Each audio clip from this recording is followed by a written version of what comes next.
Buenas tardes. Extiendo la invitación a esta tercera jornada del Foro Anual de Filosofía Estoa, que celebra este año su versión número 16. En este panel, el panel número 3, vamos a tener dos invitados. A mi lado tenemos a Simón Marín, quien nos va a hablar de El Sol crea sombras, apuntes sobre la resistencia desde la opacidad.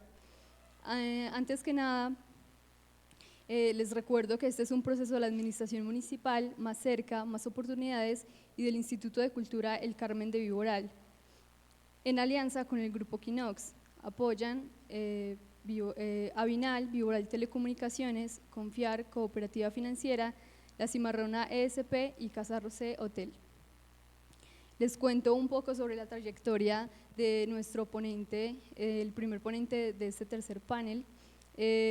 Simón es estudiante de Filosofía del Instituto de Filosofía de la Universidad de Antioquia, ha participado en varios eventos académicos como congresos y foros de estudiantes a nivel nacional, cuenta con una publicación en la revista estudiantil Versiones, se desempeña como codirector del Cineforo en Construcción, un proyecto avalado por la Coordinación de Bienestar Universitario del Instituto de Filosofía de la Universidad de Antioquia. Hace parte del semillero de investigación de arte y filosofía adscrito a la Facultad de Artes de la Universidad de Antioquia. Se encuentra realizando actualmente su monografía de pregrado acerca de Severo Sarduy y el neobarroco. Entonces, sin más preámbulos, te doy la bienvenida, Simón. Entonces quedas con el espacio abierto para tu ponencia. Bueno, muchas gracias. En primer lugar, agradecer al Instituto de Cultura y a todos los que hicieron posible este evento. En segundo lugar, a ustedes por escuchar las palabras que siguen a continuación. Y en tercero, a todas las personas que hicieron posibles por sus conversaciones esta colcha de retazos que voy a leer. El sol crea sombras, apunte sobre la resistencia desde la opacidad. El epígrafe es de Georges Bataille, un poema que se encuentra en el Sobre Nietzsche, Voluntad de Suerte. Oh transparencia de huesos, mi corazón ebrio de sol es el ástil de la noche. Lo que sigue a continuación es, como su nombre lo indica, una serie de apuntes numerados acerca de cómo la opacidad es una forma de resistencia ante el poder. Hay que tener en cuenta varias palabras al momento de la lectura de estos apuntes. La palabra poder se refiere a las fuerzas que administran, gestionan y reparten la vida y los cuerpos en función del nihilismo. No se refiere a una esfera abstracta o a un ente divino, el poder es lo más concreto. Se asienta sobre las pieles bajo el nombre de Estado, policía, trabajo, tiempo cronológico o de la duración. La palabra resistencia se refiere a las prácticas y momentos azarosos a través de los cuales la vida se afirma. La resistencia no es nunca acabada, no busca una incidencia en la esfera del poder, es decir, no pretende tomar el poder e imponer una nueva forma de administrar los cuerpos. En este sentido, a pesar de ser oposición, no es negación ni imposición, está más cercana de lo que Georges Bataille llama transgresión. La palabra opacidad se refiere al modo en que se expone algo en relación con la luz. Lo opaco difiere de lo hermético o lo invisible, en tanto que no se esconde por completo a la visión, sino que se presenta como oculto. Tal ocultarse evidencia la imposibilidad que tiene el ojo para capturar la forma en que el objeto se presenta e identificarlo. De este modo, lo que impide la opacidad no es la visión, sino la identificación. Identificar es asociar una imagen con una palabra de un modo fijo, definir. Lo opaco es aquello que se presenta como lo indefinible. 1. El ocaso del sol, el ocaso de la verdad y la muerte de Dios. Decir que el sol se pone, contrario a lo que pueda creerse usualmente, es una innovación para el pensamiento filosófico que lleva a cabo Friedrich Nietzsche. Esta imagen pasa usualmente desapercibida ante nosotros, solo se disfruta del ocaso en tiempos excepcionales o en medio del agobio producido por el aburrimiento supremo. Cuando no se tiene nada mejor que hacer, se mira al cielo y se contempla la caída del sol. Luego, las luces anaranjadas de la calle se encienden y las luces blancas de las casas marcan el comienzo de la noche. El ser humano se regocija entre bombillas blancas de luz aséptica, casi quirúrgica. La esterilidad del blanco está diseñada para impedir el receso y procurar por extender la productividad del tiempo humano, añadirle más horas de trabajo al día. La productividad del tiempo de la duración, el tiempo cronológico, extendida por las luces artificiales, está supeditada a la visión de quien produce. Para la producción se necesita ver claramente, así replicar técnicamente las labores encomendadas. Todo se hace visible ante el poder de las luces blancas, no hay ni sombra ni ocaso. La imagen del ocaso del sol es para Nietzsche una forma de referirse a la muerte de Dios. Con la declaración de dicha muerte viene también la muerte de la idea de verdad y de la idea de bien. No hay objetividad ni subjetividad, solo hay perspectivismo. No hay verdad sino interpretaciones. No hay mundo real, solo hay máscaras sin sustrato. La muerte de Dios es la muerte de las esencias. Hay una pluralidad infinita de perspectivas que, lejos de asentarse y determinar un sentido fijo, da cuenta de una multiplicidad de sentidos provisionales. Bueno, ya siguen dos citas de Nietzsche. La primera está en El crepúsculo de los ídolos, que es un pasaje que creo que todo el mundo debería leer, que se llama De cómo el mundo verdadero termina convirtiéndose en fábula. Voy a leer solamente los numerales 5 y 6 de ese apartado, que básicamente es una historia de la filosofía. Cómo la filosofía, desde Platón, luego con el cristianismo, y luego con Kant, y así sucesivamente, va propiciando esa pérdida de lo que se llama el mundo real, o el mundo de las esencias, y ya el mundo pues de las sombras, de los simulacros, de las mentiras, que sería en el que vivimos. Entonces ya no hay una preocupación por el mundo real, sino que solamente hay sombras. 5. El mundo verdadero, una idea que ya no sirve para nada, que ya ni siquiera obliga, una idea que se ha vuelto inútil, superflua, por consiguiente una idea refutada, eliminémosla. Día claro, desayuno, retorno del bon sens, el buen sentido, y de la jovialidad, rubor avergonzado de Platón, ruido endiablado de todos los espíritus libres. 6. y último del apartado de Nietzsche. Hemos eliminado el mundo verdadero. ¿Qué mundo ha quedado? ¿Acaso el aparente? No. Al eliminar el mundo verdadero, hemos eliminado también el aparente. Mediodía, instante de la sombra más corta, final del error más largo, punto culminante de la humanidad. Incipit Zaratustra. Comienza el ocaso de Zaratustra. Hay que recordar que Zaratustra también se refiere a su descenso a los hombres como un ocaso.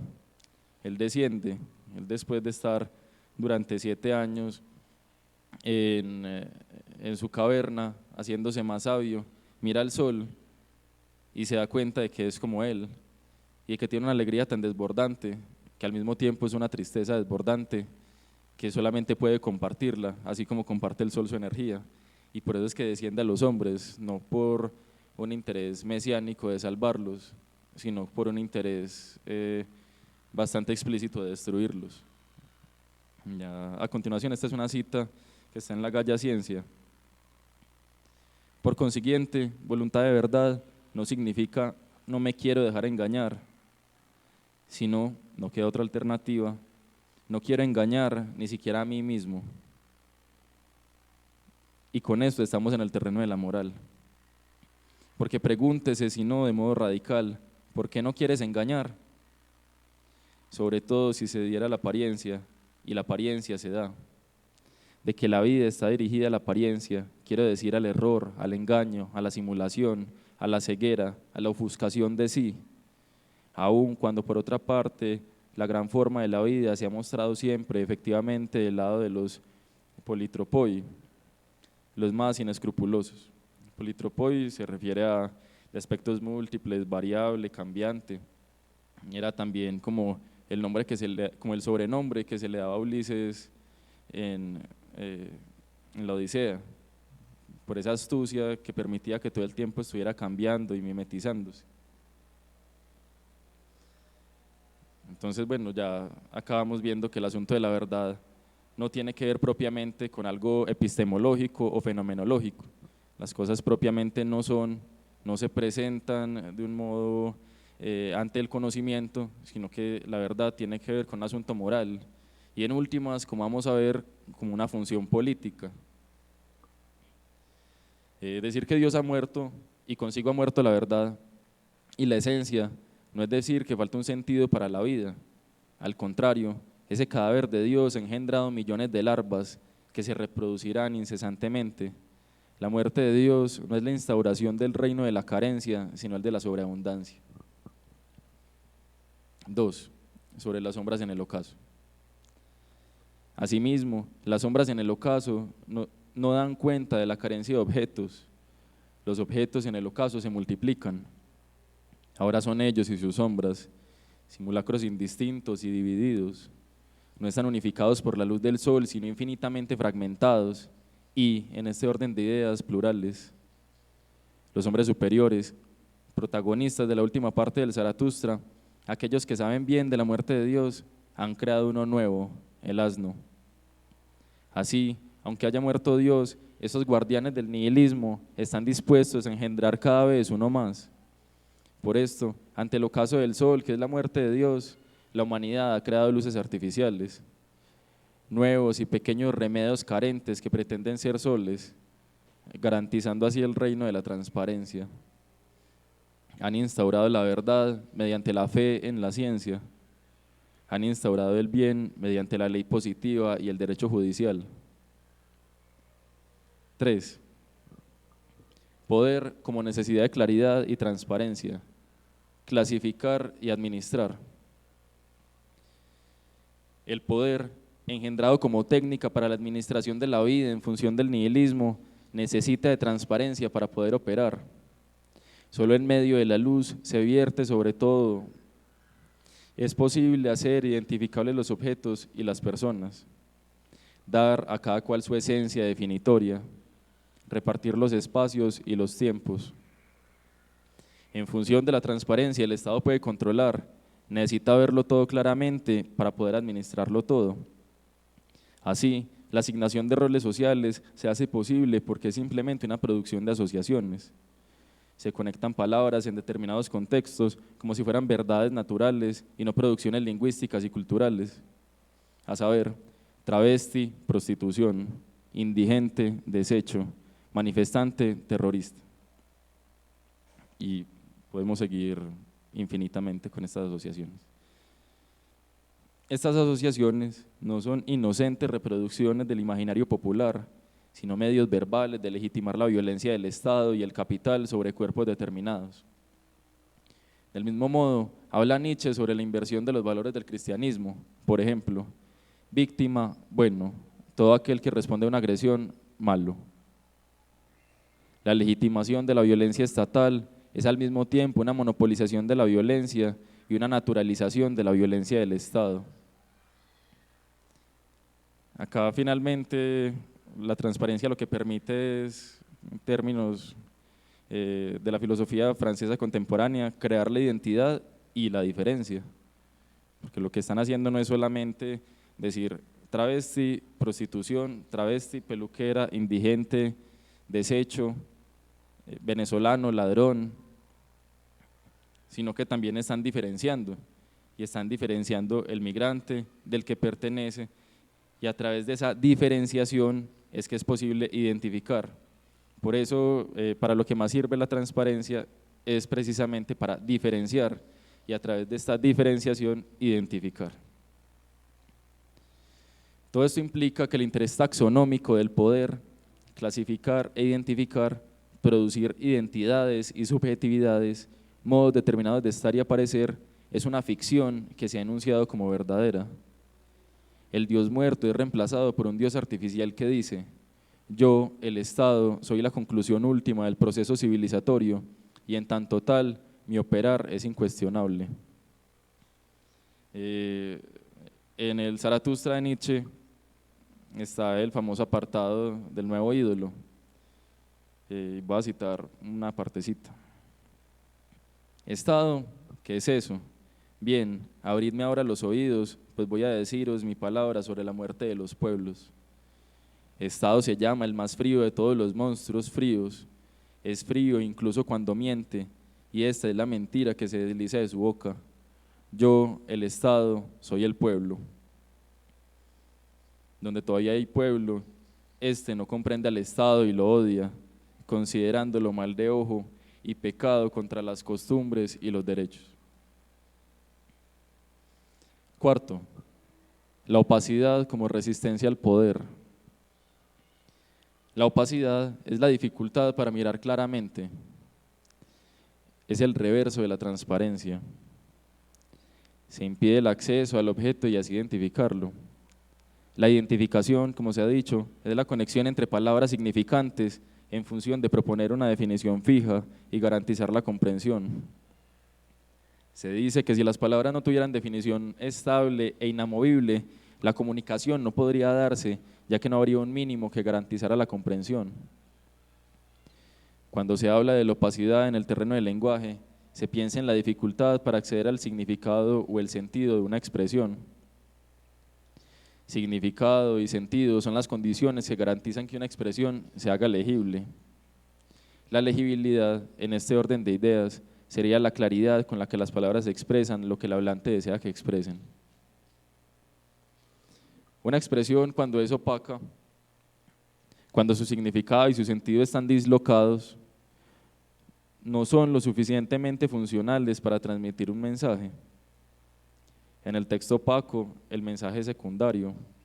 No se desea que el sujeto comprenda, sino que participe de una experiencia erótica con el texto que lo interpela. Severo Sarduy, poeta cubano y teórico del neobarroco, dice en una entrevista, colmado entre risas maliciosas, que su interés no es que el lector comprenda sus novelas y poemas, sino que haga el amor con ellos. Un texto opaco invita a su desnudamiento. Es lo oculto, aquello que en tanto inaprensible se erige como lo deseable. El fruto del pecado, el cuerpo del ser amado que en su velo se presenta como lo imposible, es al mismo tiempo lo que más se desea tomar. La incorporación prohibida es la opacidad. Una oscura pradera me convida, titula uno de sus poemas el también cubano José Lezama Lima. Lo opaco seduce justamente por no mostrarse como transparente. En esta oración resuena la frase de Lezama con la que abre su ensayo La expresión americana, que ya es parte de la tradición del pensamiento latinoamericano. Solo lo difícil es estimulante. Dicha experiencia erótica, que se activa gracias a la forma opaca en que se presenta y se devuelve lo deseado, es a su vez la potencia donde se halla la posibilidad de resistir al poder. Si el poder lo quiere todo transparente para identificarlo y administrarlo, la opacidad propia del terreno erótico es aquello que desafía mediante su ocultamiento parcial. El anonimato y las comunidades imposibles es el modo en que se resiste al Estado, que busca siempre cabezas, líderes y organizaciones. Las operaciones sombrías, que no se hacen en nombre de ideales y de la producción, no son fácilmente identificables y capturables, aparecen y desaparecen, nomádicas y diaspóricas, juegan a no ser eso que dicen que son. Como menciona Michel Foucault con respecto a la idea de transgresión en Bataille, es como un relámpago en medio de una noche oscura que acontece en medio del límite, pero no lo borra. Agencias fracasadas de proyectos imposibles que resisten en su desobra y en su inoperancia. Interludio. Las miradas de Orfeo y la mujer de Lot. Creo que ya todos conocen el mito de Orfeo. Estaba bien enamorado de Eurídice, lo voy a decir como muy por encima. Y ella muere súbitamente. Entonces él, después de estar muy triste, desciende al Hades y conmueve a Perséfone. Y ella, al estar conmovida pues por este gesto amoroso de Orfeo, su valentía de haber bajado hasta el Hades, le dice que bueno, que puede Eurídice irse con él, pero que no puede mirar atrás.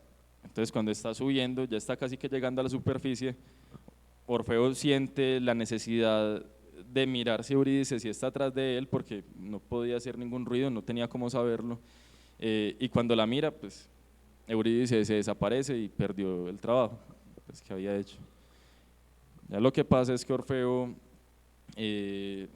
comienza a cantar sus desdichas, y al mismo tiempo se vuelve como el centro del deseo de todas las mujeres de su pueblo, quienes al sentir el rechazo de Orfeo, que no tenía otra cosa para pensar que el sufrimiento por haber perdido a Eurídice, las rechaza todas y ellas lo desollan y lo descuartizan. El de la mujer de Lot yo creo que sí es más conocido, ¿cierto? Está Sodoma y Gomorra. Dios envía a unos ángeles a buscar personas buenas a Sodoma y a Gomorra, y las personas de Sodoma y Gomorra intentan violar a los ángeles. Entonces Dios, ofendido terriblemente por esta afrenta de sexualizar a sus ministros celestiales, decide destruir a Sodoma y a Gomorra, y se supone que nadie podía ver la ira de Dios. Cuando estaban huyendo Lot y su esposa, se voltean, pues se voltea la mujer de Lot para mirar la ira de Dios y bueno, pues se queda convertida en una estatua de sal. Listo, ahora sí. La mirada se pone en riesgo ante la presencia del sol. El sol es aquello que no debe ser mirado. Asimismo, hay otras cosas que no deben ser miradas nunca. El ojo solo puede captarlas con el rabillo, a saber, el coito y el cadáver. Es un mirar que no mira por completo, ya que teme por su conservación, pero hay una atracción que hace imposible no mirar un poco. Tentaciones como estas devolvieron al Hades a Eurídice y convirtieron en una estatua de sal a la mujer de Lot.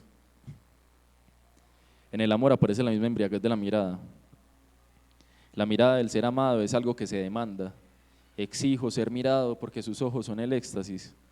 En el brillo de tales ojos está la promesa de la perdición del sujeto. El amor, expresado tanto en el abrazo como en la mirada, es la exposición desnuda ante el peligro. Deseo ser mirado de los ojos, por esos ojos, porque su mirada me mataría y deseo esa muerte. La propensión por la muerte no es acá una búsqueda nihilista del suicidio y de la autodestrucción. No se busca la muerte porque no haya nada por lo que vivir o porque nada importe. Al contrario, la muerte se desea por el exceso desbordante e incontenible de sentidos, de motivos y de importancias. Porque en el amante todo lo sobrepasa, su cuerpo ahora es pequeño ante la intensidad de su pasión, por eso debe abandonarlo. Dejar el cuerpo no porque sea una cárcel, no porque haya un mundo para las almas donde se realice sempiternamente. Dejar el cuerpo en el éxtasis de la mirada del amado es para el amante entregarse a la nada, y en eso se asemeja con el sol. Entregarse a la nada, adonarse, gastarse incesantemente no es para el amante una elección, sino el único camino posible. En el amor, la suerte es lo que el amante busca en el ser amado, pero la suerte también se da en el encuentro de dos. Esa es una cita de Bataille. Este amor peligroso, mortal, tiene la experiencia límite del abismo, esa cercanía tremenda con la nada, la afirmación de la vida. De ahí que la entrega a la nada como consecuencia del éxtasis amoroso sea vitalista y no nihilista. No se afirma la nada, se afirma el viviente poniéndose en cuestión. El sí a la vida que ocurre en el momento narrado es la realización concreta del eterno retorno nietzscheano.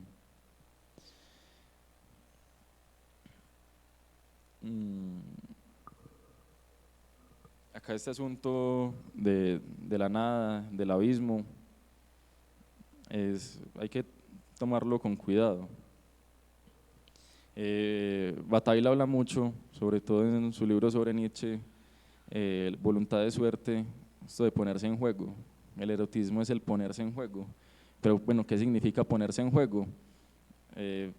Pues no sé si han conocido a las personas que tienen ludopatía y que cualquier peso que entra en sus manos lo gastan.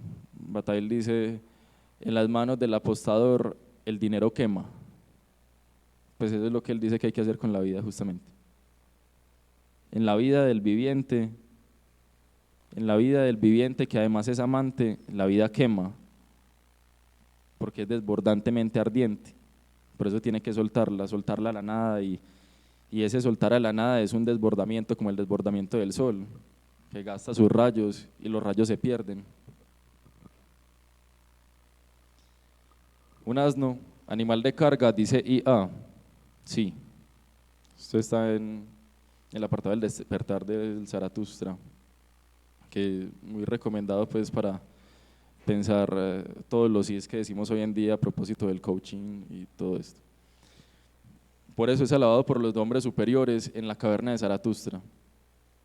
El último hombre, aquel que se dice feliz y parpadea, es el mismo que le dice que sí a todo, como el asno, sobre todo a los productos del nihilismo. Le dice que sí al Estado y a la policía, se entrega a la capitalización del tiempo y la existencia. No vive, sino que sobrevive. Adquiere pacientemente las dosis de lástima que le son suministradas por las redes sociales y los reality shows, a propósito de La Voz de Viejitos que está ahí en televisión en este momento. Este último hombre, el más vil de todos los nihilistas, se interesa por todo en la medida en que no le importa nada. Carece absolutamente de intensidades fuertes para su deseo. Su querer es tenue, sus anhelos son ahorrados.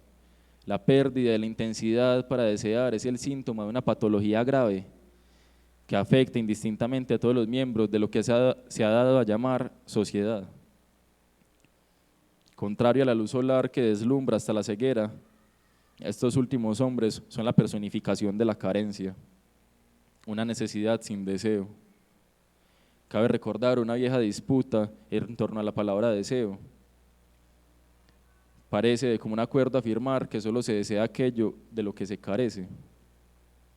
Dicen que solo puedo desear aquello que me falta. Sin embargo, otra postura más acorde con la luminosidad solar afirma que el deseo viene de la sobreabundancia y no de la carencia. No deseo lo que me falta, deseo porque me sobra, y me sobra tanto que puedo dar de mí tanto como quiera, compartir con el mundo esa intensidad terrible que me desborda. Eso mismo pasa con el amor. Este asunto, esta disputa del deseo es finalmente la pelea que no es tanto una pelea, pero sí es una crítica que hace Gilles Deleuze a la noción de deseo del psicoanálisis, sobre todo a la noción de deseo del psicoanálisis de corte lacaniano, que postula la idea del objeto A, el objeto A como aquello que es inalcanzable, que no se puede incorporar, ese fruto esquivo, mientras que la noción de deseo que propone él está más acorde a lo que Nietzsche sería la voluntad de poder. El último periodo de pensamiento de Nietzsche, la voluntad de poder es la palabra esencial, junto con el eterno retorno y se me fue la otra. Pero bueno, entonces a lo que voy es que están todas unidas, tanto el eterno retorno como la voluntad de poder tienen que ver directamente más allá de esta necesidad de imponerse sobre el otro, que fue la interpretación nazi de la voluntad de poder. Sería, de acuerdo a la interpretación de él, es un asunto de intensidades, y por esto el querer se intensifica. No es solamente un esclavo quiere ser el amo de otra persona. No, la propuesta de Nietzsche no es la de ser el amo de nadie, ni proponer que nadie sea el amo de nada. Por esto no se quiere tomar el poder, sino que se desea intensificar el anhelo, intensificar el querer. Eso sería la voluntad de poder. Por eso es que se quiere dos veces, en el eterno retorno. Georges Bataille escribe en La experiencia interior que su tarea con el erotismo es la de convertir la angustia en delicia sin que deje de ser angustia. Esa angustia deliciosa e incontenible es la posibilidad de la resistencia solar ante la patología nihilista de los últimos hombres. Frente al desinterés por el mundo, desinterés inoculado por el platonismo y hecho ley por el cristianismo, la multiplicación intensa de la mundanidad amorosa. 5.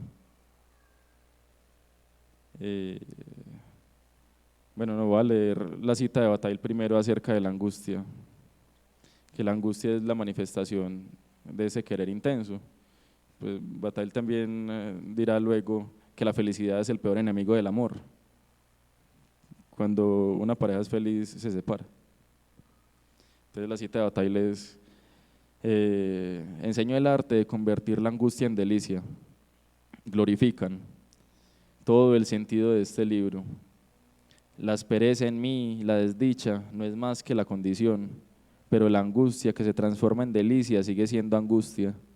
No es la delicia ni la esperanza, es la angustia que hace daño y quizá descompone.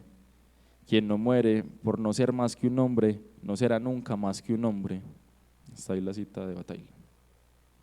5. Sobre la parodia y el simulacro, formas de aceptar la creación artística tras la muerte de Dios. En el crepúsculo de los ídolos escribe Nietzsche esta famosísima frase: temo que no vamos a desembarazarnos de Dios porque continuamos creyendo en la gramática. La gramática, ese código de códigos que garantiza las normas del buen hablar y el buen entender, es el agente garante de la transparencia en el lenguaje. De ahí que todo Dios artificial que venga a servir de ente regulador necesite de normas del lenguaje para eludir la opacidad. La opacidad, que es enemiga del poder, ha afirmado la muerte de Dios y sabe que todo es falso. A propósito del eterno retorno, según la interpretación contemporánea del eterno retorno que toma Deleuze de Pierre Klosowski, está sumamente emparentada con las potencias de lo falso y el simulacro, porque en la medida en la que todo ya ha sido y todo volverá a ser, entonces nada es nuevo.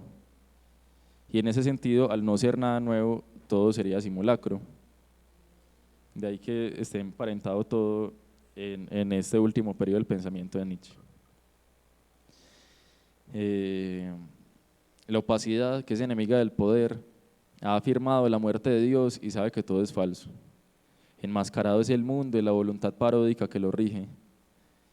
Así basculan las sombras, derramando su oscuridad sobre los objetos, sirviendo indistintamente al poder y a la resistencia. El simulacro no es en sí mismo más que la condición inevitable de nuestro habitar en este mundo lleno de dioses muertos, de cotidianidad pestilente, de divinos cadáveres podridos. El artista que crea simulacros juega con la verdad y el azar. Queda la tarea, no imperativa, no ley positiva, de crear simulacros que no eludan la opacidad y que puedan hacerle frente a la transparencia del Estado. Por lo pronto, el amor como promesa del abismo es la única desesperanza que nos impulsa hacia la ejecución del deber ser. Para terminar, a modo de epílogo, otra cita de Bataille. Esto de un texto de juventud de Bataille que se llama La Máscara, que no está todavía traducido al español. Afortunado solo quien, bajo pleno sol, vuelva a hallar en ese punto íntimo de oscuridad desde el que se levante de nuevo una gran tormenta. Afortunado aquel que siente asco ante los rostros vacíos y satisfechos. Afortunado aquel a quien el asco ante los rostros vacíos y satisfechos lo lleva a enmascararse. Será el primero en recobrar la embriaguez tempestuosa de todo lo que danza a muerte sobre el cráter del tiempo. Percibirá que las respuestas no eran sino fórmulas apropiadas para mantener la esclavitud apacible del trabajo. Su alegría renacerá entonces de los errores nocturnos de su infancia, pues la necesidad de la noche en la que zozobrará no le embriagará menos que un deseo de desnudez. Muchas gracias.